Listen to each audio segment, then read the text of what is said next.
Hello, everyone. Welcome in. So, today I want to take a little bit of time to really just honor the season that we're in here in the Northern Hemisphere. It's December as I'm making this recording. We're in between that Sahim kind of like fall energy, harvest energy, and Yule, solstice, winter energy, right? And so this time of year is all on a natural level, right? All about letting go, shedding, releasing so that we can spiral within, so that we can slow down, so that we can hibernate, so that we can take stock. And so on a natural level, right, we are seeing this happen, right? So we are witnessing birds who are like migrating south, right, to go to warmer climates. We're witnessing mammals who are collecting all of their stores for the winter, right? I'm thinking squirrels and preparing to kind of hunker down, right? I'm thinking of that bear energy that hibernates, right? I'm thinking of my friend's koi pond, right? Where the temperatures are dropping. So the fish's metabolism is stopping. They're going into stasis, right? Where literally, if he was to feed them, these koi fish right now, the food would rot in their belly because it is cold enough that they have gone into this hibernation phase, right? This slowing down, right? And so I think it's really important for us to really drink in that medicine, to really integrate that medicine of slowing down, that medicine of hibernation, right? That medicine of releasing all the external so that we can really strengthen that inner fortitude, so that we can give our resources to ourself and then come back in spring with this full force, with this full energy, right?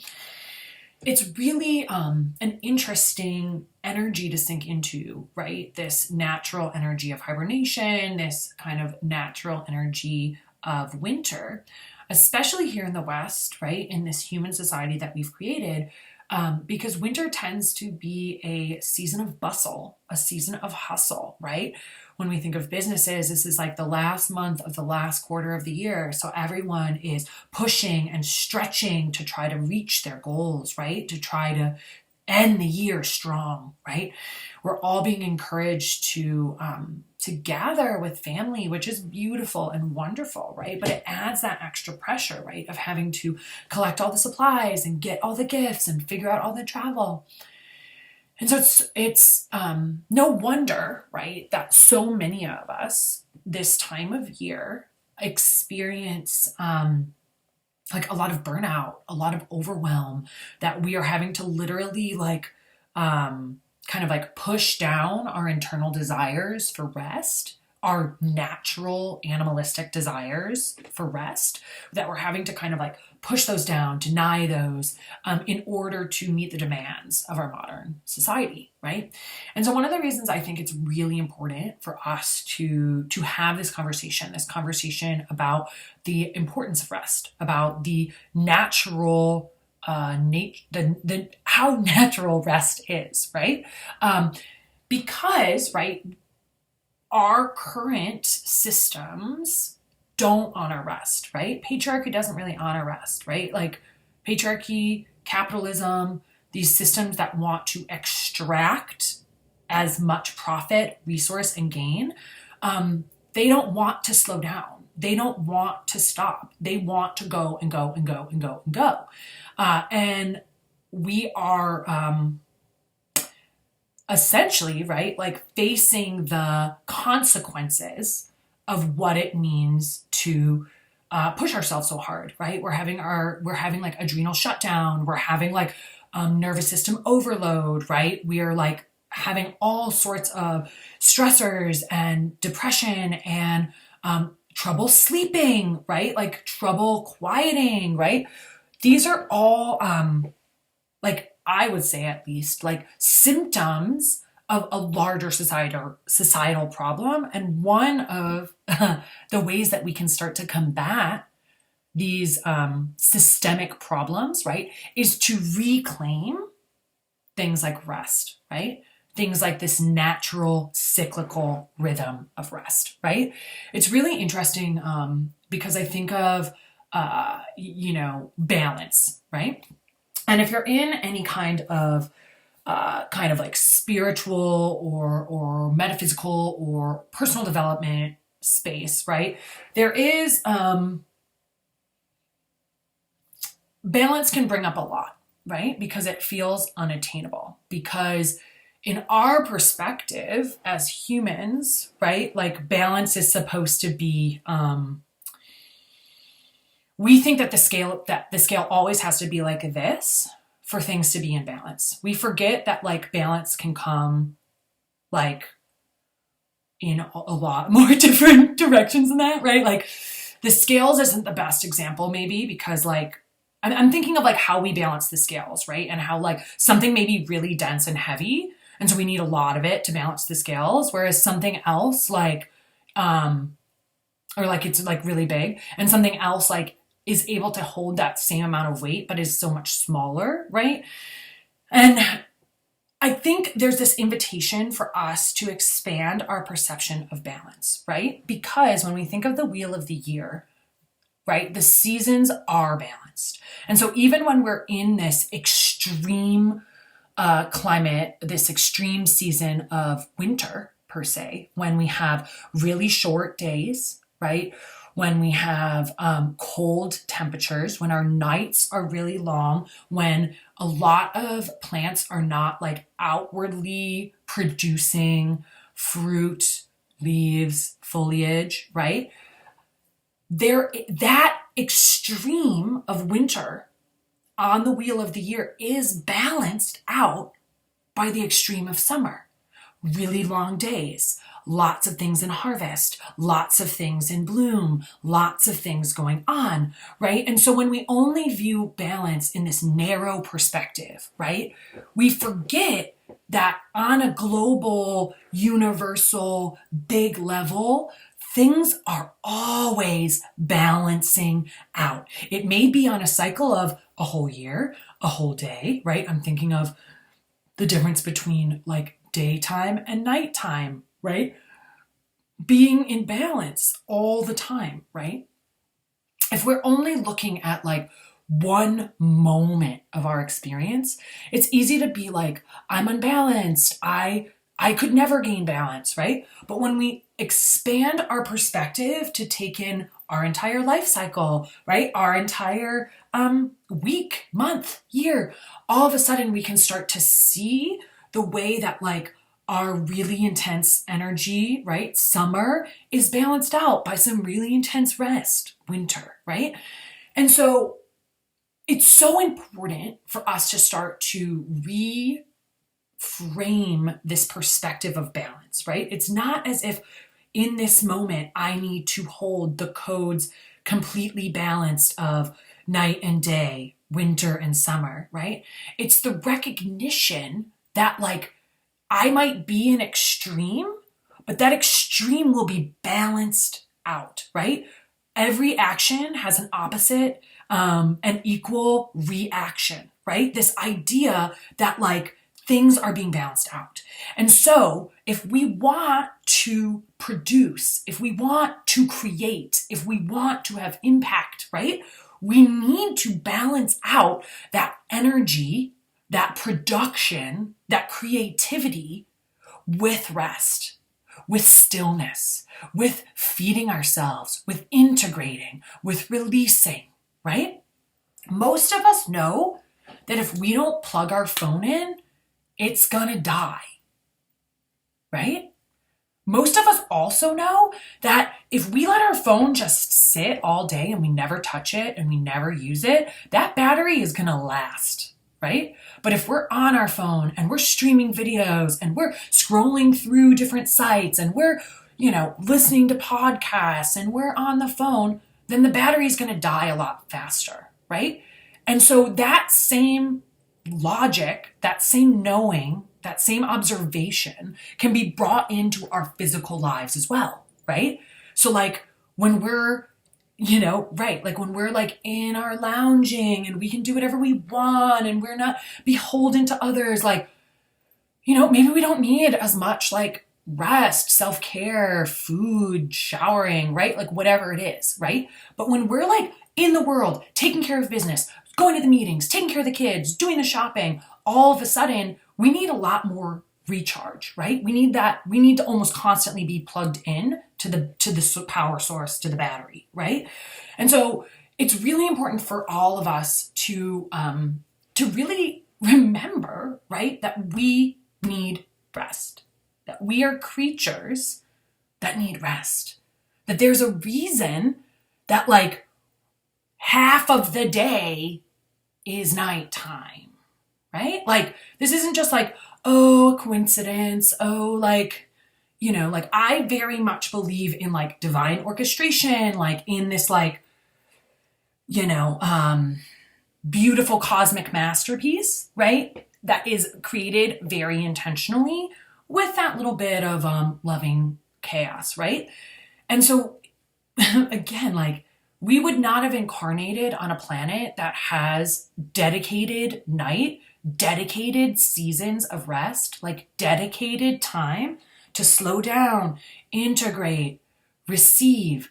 Like we would not have chose that if we didn't desperately need that, right? If we didn't need that like as a part, it's like a sacred part of our life, of our beingness, of our creation, right? Actually thinking of, study I'd heard of. So we all know of these like beautiful redwood trees, right? That can grow to be massive and grow to be hundreds of years, right? For really fantastic trees. Well, there were some scientists who were like, ooh, wouldn't it be really cool if we could like engineer a tree that didn't have to go through fall, that didn't like go through the release and could just grow all the time and be productive all the time and always be in growing. They were like, wouldn't that be cool? So they went ahead and they did it. And those poor little baby saplings died after a year. 1 year. 1 year when these trees are known to live for like hundreds of years, right? And so it only took 1 year of not having that rest cycle, of not having that release, of not having that kind of pulling everything in for that life to cease, right?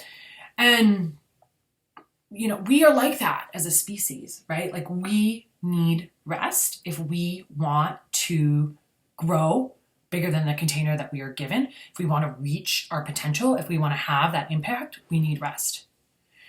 And so I want to invite you in this season to start noticing what is your relationship with rest, right? What is your relationship with rest, right?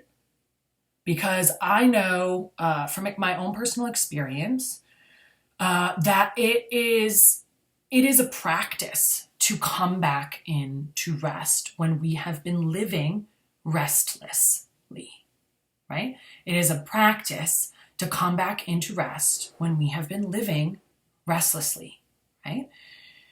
And so one practice I really want to share with you that I think can be really nourishing for folks who struggle to access rest and struggle to access that kind of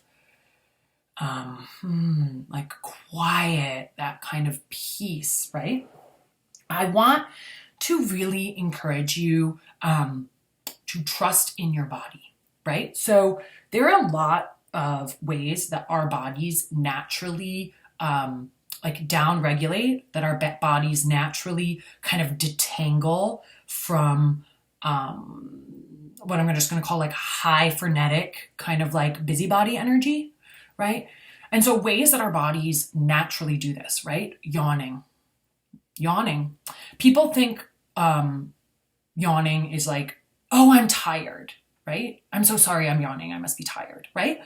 And I want to name like, I want us to all like stop apologizing for yawning and stop being offended when someone yawns, because real talk, if you're in conversation with someone and they start yawning, the two of you are helping each other to down regulate, to release some energy. Like y'all are doing some magic. Y'all are doing some alchemy. Like if something's happening and you're yawning, your body is naturally bringing itself into a place of more like stasis, calm, right? Down regulation. So yawning, super powerful. Don't hold it in. When you are yawning, your body is helping you to come back down from that busybody, frenetic, frantic, high energy that most of our society pulses at, right? So yawning, let yourself yawn, let your family yawn, let your children yawn. If someone's yawning near you and you want to yawn too, right? This is a natural way that we are coming back in to a state of peace. Our natural state is peace, is calm, right? Right? That parasympathetic nervous system, that state of peace and safety, right? Other ways that we can encourage our bodies, or ways that our wise bodies help us to move back into this calm, parasympathetic, restful place, right? Rubbing the body, right? A lot of us have been shamed into thinking that self-soothing, self-touch is dirty and bad and wrong, right? And so I want to just honor us, right? Honor all of us who have had that messaging and that program placed on us, this idea that somehow to touch our own sacred vessel is bad or evil, right? Someone placed that programming on us. We can take that off, right? We can set that down. We don't have to carry that. Because self-touch, right? This what I'm doing right now, just literally petting my body. I'm gonna stand for a second. Rubbing my belly, right? Rubbing your hands together, rubbing your face, right? These are all ways in which we are programmed to help ourselves soothe, to help ourselves calm, right? Rubbing yourself on your back, even just like holding your shoulders, right? Why is it so common when we feel uncomfortable to start holding ourselves like this, right? Or when we hurt ourselves, we put our hand on body, right? Like this is just a natural wisdom that our body carries that we have tried to separate ourselves from or make wrong. So if you're feeling like I'm really activated, I'm really tired, I'm having a hard time calming my nervous system, even though I have time to rest right now, right? I'm still activated. I'm not in a restful state. Just simply start self-soothing, right? For some of us, self-touch can be really inaccessible, right? And so I want to just name that and say, take this like baby steps, right? So like you can do skin on skin. You can do like touching yourself through clothes. You can also just start by like holding your own hand, holding your own finger, right? Giving yourself a hand massage, right? Giving yourself a foot massage, right? Being able to touch our bodies sacredly is exceptionally soothing and important, and can be a potent way to help us down regulate at the end of the day when we're really amped and it's hard to rest, right? The last one that I want to share is this simple practice of like swaying, right? Side to side, swaying front to back, right? Yeah. So many of us, especially of those of us who were raised within like Western public schools, we were probably told, stop moving, stop fidgeting, sit still, right? And all of that, right, is taking us out of that innate body wisdom that we all had as children, right? That movement, that swaying from side to side, that swaying from front to back, that is soothing for our nervous system, right? Think about babies, how soothed they are when they're rocked, or when you're in a rocking chair, or when they're moving in a stroller or in a car, right? There is something very soothing for our bodies with this kind of gentle rocking, right? This gentle rocking. And so this is another way that when we're hyped, when we're like, yeah, we can start to like bring our energy in to a place of a more restful energy, right? Simply rocking, right? Self-touch, rocking, yawning, right? Three really, really simple things that we can do to help reestablish a relationship with the energy of peace and rest, right? Because I think it's worth saying, right? Because I know a lot of people in my community that this is true for. Just because it looks like we're resting, we're laying on a couch, we are sitting at a park, we are on break at work, just because we are theoretically on a break or on a rest does not mean that we are actually resting, that we are actually recharging, right? I think many of us can like relate with this, right? Where it's like, we're like, oh, I'm going to take a break. And then we get on our phones and we start like scrolling on something. And at the end of it, we feel like more overwhelmed, more exhausted, right? It didn't nourish us, right? It didn't resource us, right? Like rest is a way that we resource ourselves. So whether we're thinking of rest as like, I'm going to sleep now, rest, right?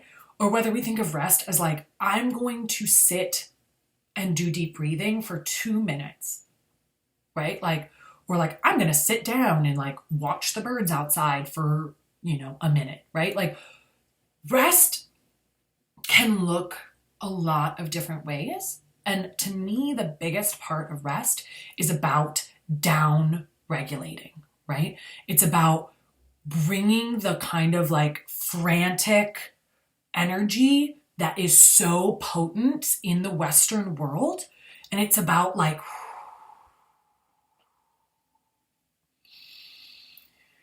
grounding that, right? Like letting that like breathe and move, right? Like I'm thinking of early in my life. So my mom introduced me to a lot of the kind of metaphysical world.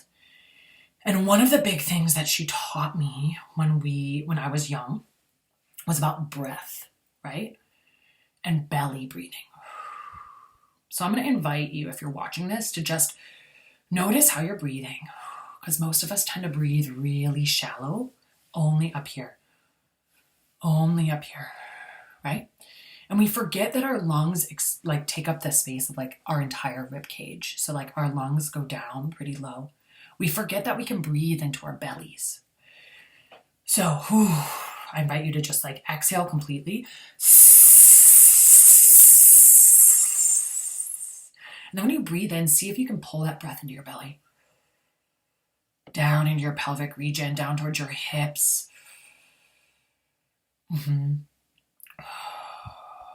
See how that feels different, right? Maybe if that's not accessible, try breathing into this side rib cage. So rather than breathing up here, you're breathing down into the lower diaphragm. Notice how that feels different, right? When we bring that energy down, right? Because again, rest isn't just, rest isn't this like performative thing that we do, right? Like rest is happening on a deep level in our bodies when things start to shut down, start to like quiet. Again, thinking of that phone example, right? My phone charges so much faster if I quit out of all of the apps that I had open, or better yet, if I turn the phone off and charge it from an off state, right? Charges much faster, right? But if I'm like watching Netflix and charging it at the same time, like I'm likely like just keeping it at level, maybe just slowing down the rate of its decay. And so same thing with us, right? Like if we are trying to like access rest, while we're also like watching TV or like having a conversation with our friend or like, finishing the book. Like, it's like, I want to call it like false rest, right? Like, it's like performative rest. And there's nothing wrong with it. Like, I love like sitting and reading a book. I love like watching shows. I love dialoguing with people. But I'm fooling myself to think that like I'm resting as my brain is like active, active, active, active, active, right? For me, like, again, like it's making me think of the trees, right? Like they pull their energy in, let the leaves fall away, and like focus within and down, right? Like, okay, so one of my previous jobs, I was a volunteer coordinator, and the volunteers, we planted trees. Well, we planted trees in the winter because that was when the trees would focus their energy on their roots more than on the leaves, right? And so we would plant trees in like November, right? And like at this time I was living in the South, so like December, January, February, right? But we were planting them when they had a chance to focus within before doing that outwardly work, right? Knowing that they wouldn't root as strongly if they're focusing all their energy on their leaves, right? Or they would have this like stunted is the word that's coming through because they're trying to spread themselves too thin by growing leaves and growing roots, right? And so we can take lessons from that, right? To really like go within, right? To really start this practice of rooting, right? Connecting with our feet, connecting with the earth, sending our roots into the ground, right? So let me see if anything else wants to come through around the importance of reclaiming rest. I think the last piece that really wants to come through around this is that reclaiming rest is a decolonial or decolonizing process, right?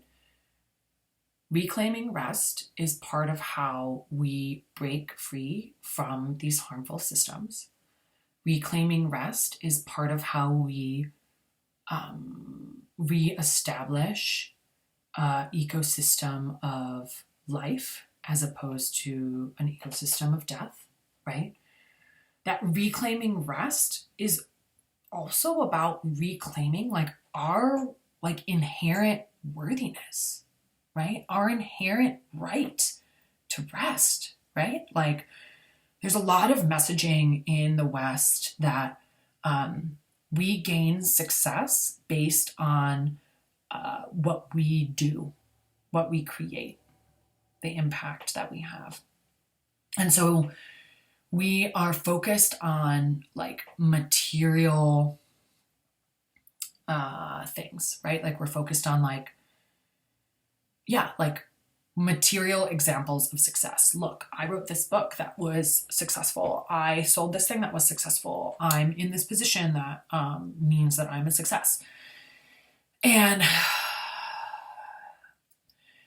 part of what happens when we reclaim rest is that we reclaim our inherent worthiness, our inherent lovability, right? Like we're not resting because I did this other stuff that meant it was that I deserved a rest. I'm not resting because I've already proven, myself and now I get a chance to rest, right? I'm thinking of like retirement, right? Like a retirement is an example of that, right? I put in my time, I put in my dues, and now, only now, do I have the honor of being able to rest, right? When we, as a, collective of humans say like, all of us deserve to rest, all of a sudden, we are claiming power. We're taking our sovereignty back. We are saying to the world, I don't actually need to do anything to be worthy of this sacred thing called rest. I don't need to prove anything to be worthy of this time to integrate, to go within. That in fact, every living being on earth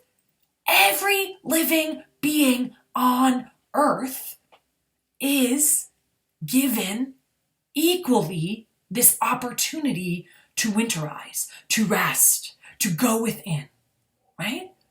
Every individual being on earth is given its own rest cycle. And so as humans,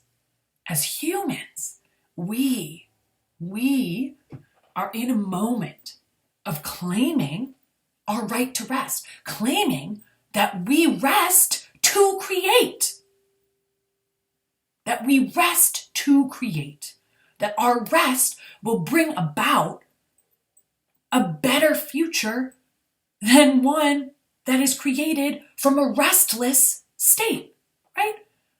I'm sure all of y'all can relate to the kind of nonsense that gets created when you're tired, burnt out, hungry, under-resourced, because I know that is true for me.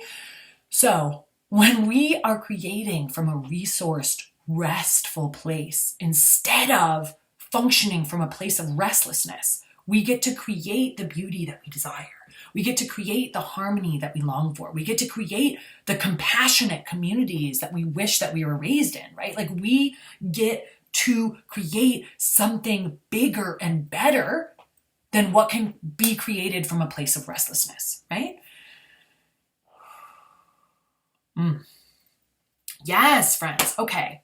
So reclaim rest. Let me know how this lands for you. And if you're interested in learning more about how to befriend rest, how to embody this spirit of lax, right? Like message me, reach out to me, comment below. If you have other questions about this, let me know. I'd love to make more videos about this topic and get a little bit deeper, because this is the time, right? Like this is not just the time of us like, doing, right? Like we are human beings and part of our beingness is rest, right? Is this like pleasure and lavishness that can come from letting ourselves like downregulate, calm, settle. All right. Take care, my friends. Practice. Let yourself yawn. Let yourself, give yourself some touch. Give yourself a little swaying. Like our bodies are super wise. Our bodies are programmed to help us rest, right? To help us do these things that are really normal that our society has made abnormal. So embody rest, claim it, because this is your time and we need you. We need you fully resourced. We need you from a place of restfulness. We don't need restlessness. We don't need that, right? There's enough of that kind of frenetic franticness out there. Like it's time to like embody all we can be when we give ourselves space to rest and recharge. Claim it, friend. This is for you. Bye now.